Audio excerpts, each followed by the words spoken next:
What up, what up, what up, what up? What's going on? Yep, it's another one of those stories. My journey into the multimedia verse, part 5.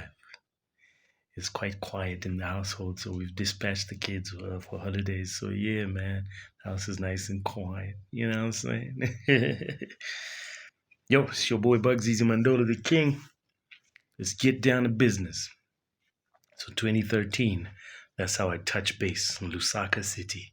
So now when I came to Lusaka City, um, because I was trying to find a job and of course, you know, just explore. You know what I mean? I had been in the comfort zone, Kopala, for my whole entire life, born and raised, born and bred. You know what I mean? Kopala, Zimandola. And this was now, I'm in a place where I've got a daughter and she's not even 1 year old and I don't have a job. You know what I mean? So I have to hold my family down now. How do I do this? So now I'm unemployed, and my mom is saying, "Hey, you know what? You need to come back home. All right, just come back home to Indola. We'll figure something out and whatnot." So I'm like, "Okay, ma, I hear you. I'm mommy's boy. You know what I mean?" So I'm like, "Okay, I hear you, but let me do this one thing. Let me try.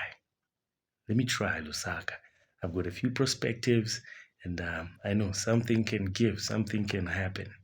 Let me try Lusaka. If it doesn't work out, I'll come back home, back to mom's house." And just the thought of going back to my mother's house was scary, very, very scary.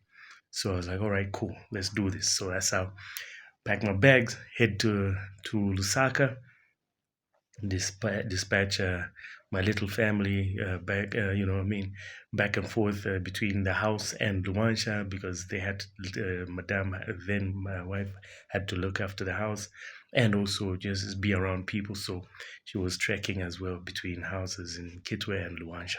So try that touch Lusaka. So my first month in Lusaka, first few weeks actually, I lived there for a month in Lusaka. Shout out to Phil and Fidelis. Those my boys, those my family for life, man. So I was in Woodlands. I was squatting with my boys. So now, while I'm squatting with my boys, I'm looking for a job in radio because that's what I know. That's what I know how to do: radio production, radio presenting. You know what I mean? So I tried a few places. They were not coming through, boy. They were not coming through. You know, when you don't live in Lusaka, you think when somebody says, "No, come through" and whatnot, you think it'll be that easy. Till you're there. Now you're in the hot pot. Right there, man. The melting pot. Then you see how hectic it is. So I never saw my perspectives to a point where I sold myself, oh, this is who I still am. This is what I can still do. Because people are busy in Lusaka. Lusaka is a busy place. So, tried here, tried that, and whatnot. I was just getting promises, promises or just delays and whatnot. It got to a point where I got tired.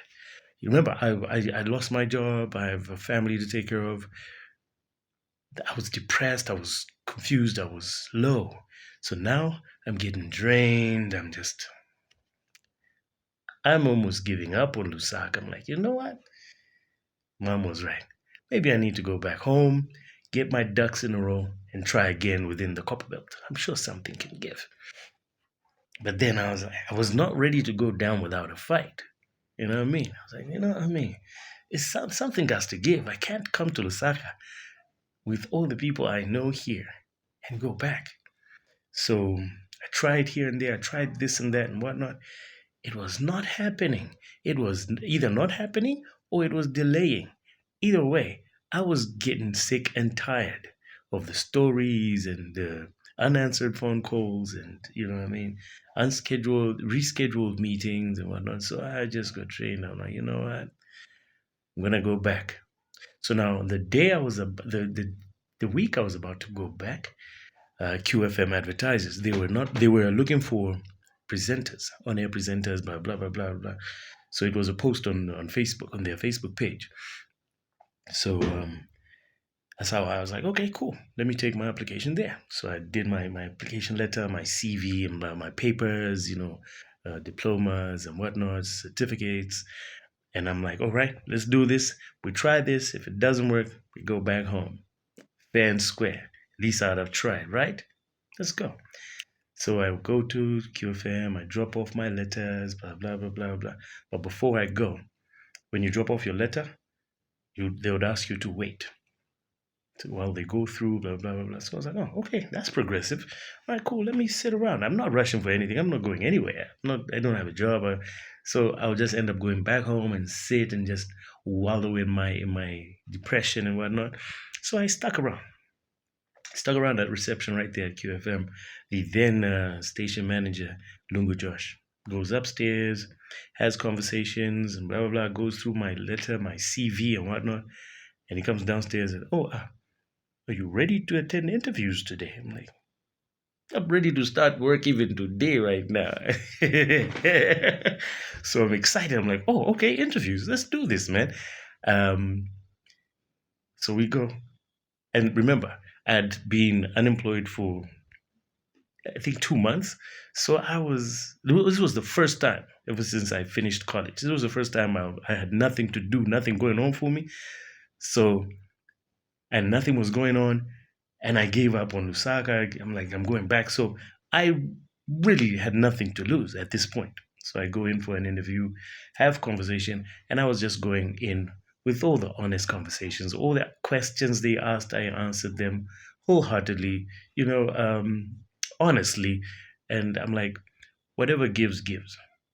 If my honesty is going to be my downfall, that's it. So I was right there, right there, right there, right there, right there. They're like, okay, cool, okay, cool. So as I was about to leave, no, no, sit, just wait at the reception, and then we'll call you back. So I go sit at the reception, and one of the things that my honesty almost cost my job was that I drink. I love me a good whiskey. So they didn't like the bosses. They did not, because they are not drinkers. So they did not like the fact that I was a drinker. They're like, the gentleman drinks. You've heard he said it himself, and it doesn't sit right with our spirit or what our letter and spirit of the company. Blah blah blah. He's like, but you've seen his CV. He works. He delivers. Come on, I'm willing to give him a chance because we're looking for presenters. He has the credentials, for crying out loud. And this is not going to be a dent. This dent is not going to stop me from getting, excuse me, getting a presenter on my station. I'm the station manager. Let me do my job. I'll be on top of things. All right, cool. So he comes, picks me up, have conversation. When it was done, they're like, okay, cool, cool, cool. Let him leave his audition, and then we'll call him. We'll call him back. So I go downstairs, go to production. Time it was just downstairs, opposite the then radio studio, audio studio. So I go in production. I meet my boy Ben B, a person that would become my boy later on. So I walk in. His homie was just wiling out. Bugsy, I know you. I know you. So sick of Bugsy. Yeah, blah, blah.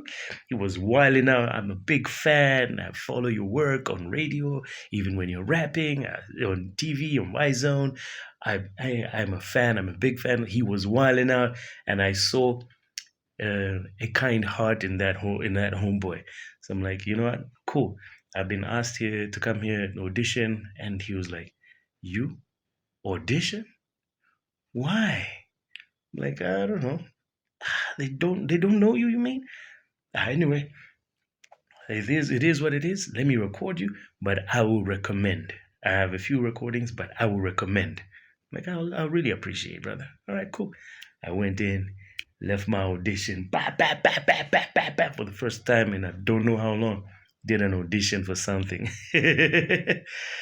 Auditioned, and yeah, man. I left that audition. They gave me the word, the usual Zambian word. We'll call you. I'm like, all right. I appreciate. Um, so to take you back a little bit, while I was waiting and I was about to leave, I had attended I did an audition. I had left an audition at Power FM as well. I didn't receive a call. So QFM, I did that, and they say they'll call me. And in my mind, I was like, Psh, I've heard of that before. You know what? It's all good. So I get back home, I tell my boys about it, what had happened, blah, blah, blah, blah. All right, cool, cool, cool. But my mind was already made up that, you know what I mean? It's not going to cut in Osaka. So what's going to happen is that I'm going to go back to the Copper Belt. If they call me, I'll come back. All right, cool, cool. So the next day, the very next day after my interview and audition at QFM, you know, I remember it was on a Thursday, I left for the Copper Belt. I will let you know what happens from there. Ooh. Maybe he'll make you feel you're not alone. DJ Bugsy the King, hear the whole nation scream. Long live Zemandola, the king. One time